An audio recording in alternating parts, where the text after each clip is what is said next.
Good afternoon. This is called God, Did I Die and See You?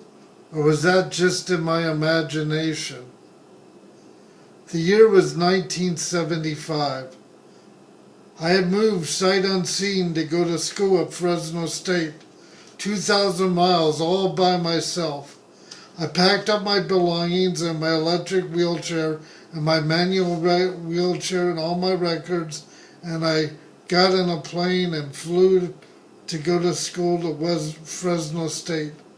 Weldon Percy, a quadriplegic who worked at the disabled students at Fresno State, picked me up in his van and helped me get situated in the dorms. Shortly after I moved, I found out my mom had cancer.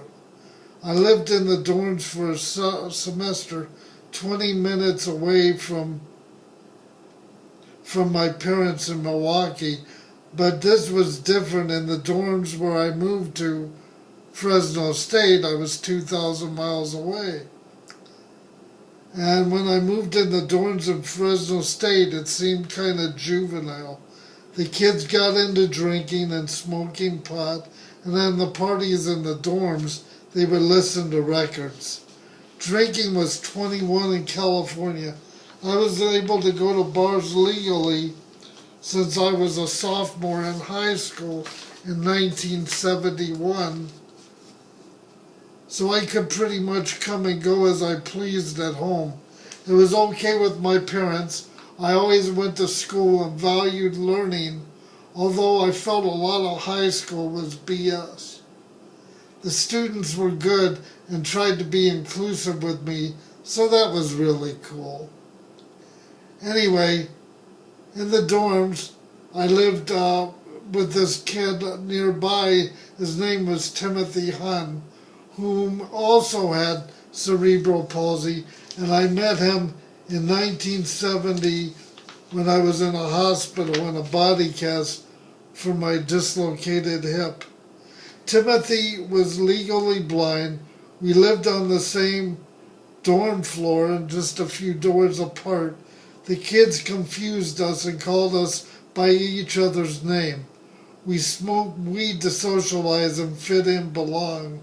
I met some guys in the dorms and we moved across the street into some apartments. And they were pretty wild.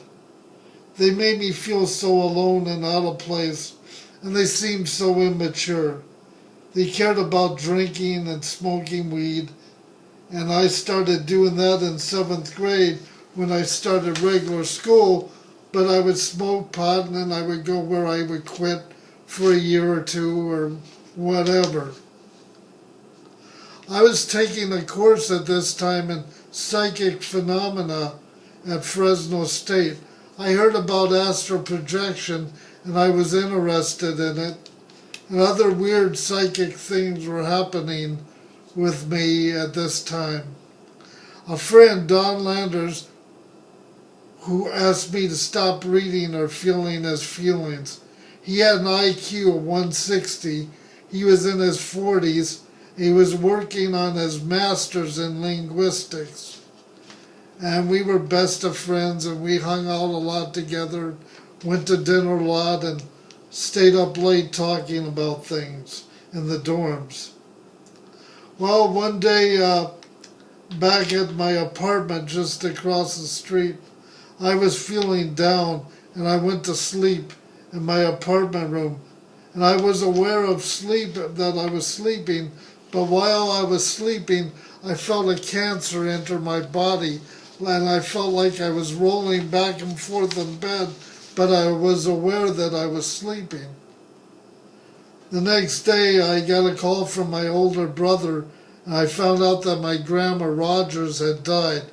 My mom, my birth mother's mom, who died when I was 2 of bone cancer. And I had not seen her that much in my life, but she had died on that day, and at the same time that I had the dream. A short time later in the apartments, I was with my roommates and we smoked a joint, but I was so bored and lonely. I was thinking of my mom, who was sick of cancer in Milwaukee, and I felt so lonely, and I hated Fresno so much. I felt like I could just die. I did not fit in with these farm guys, these ag guys, majors whom I was living with. And they were always talking about water rights and politics of agriculture, and they were caring about growing and selling weed. So I went into my room and I laid down, and like I said, I felt like I could just die. I felt my body start to rise after I went to sleep. I was drawn to a white light. It was like I was leaving my body. I was scared, but I let my energy go towards the light. I went through it. It was such a bright light. I got scared, and I felt like I could not breathe, but I let myself go. I went through the bright light. All of a sudden it was pitch dark, and my fear was gone. I had never known such peace, and I felt like I had total understanding, and I was free of pain.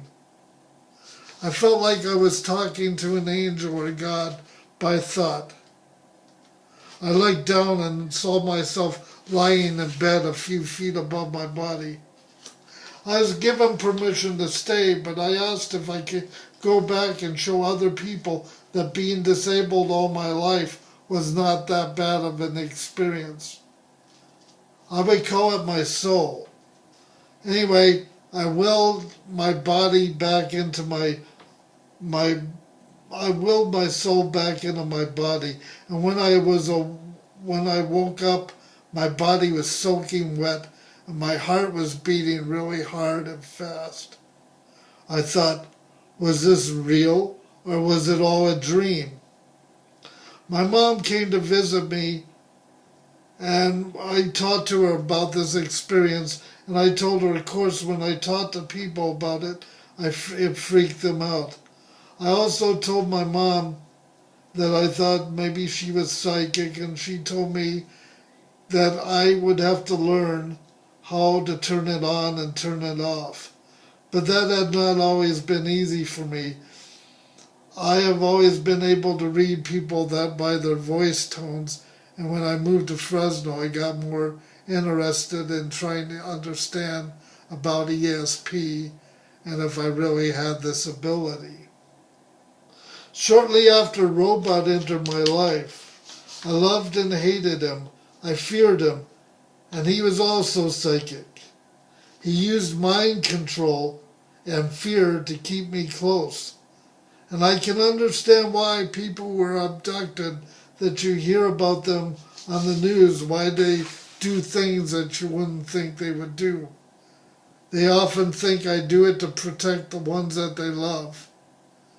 Fear and manipulation. I also think the CIA uses it, FBI, organized crime, and all different groups. And even the media at times uses it daily to divide us and to try to bring us closer together at times and to drive us apart. I'm not sharing my entire journey on these videos. Maybe sometime more in detail if anyone ever shows me the money. I don't rat out or shame or try to hurt anybody, but I do think I have an interesting story. Thanks for listening to my video, and have a good day. Thank you.